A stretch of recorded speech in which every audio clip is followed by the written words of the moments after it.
Well, here are our finds from Sunday, June 3rd. I'll start with Sue's. She's got 11 coins, hunting stuff, an old fishing lure, a couple junk earrings, sunglasses, and here are my finds. I think I have 35 coins, lots of junk,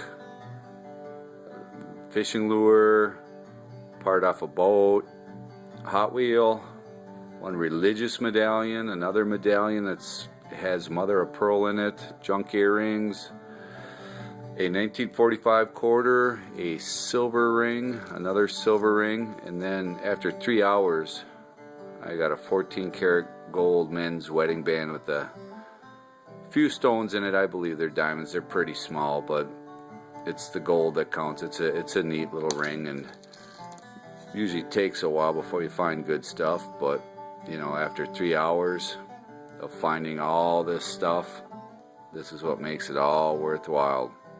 Thanks for watching.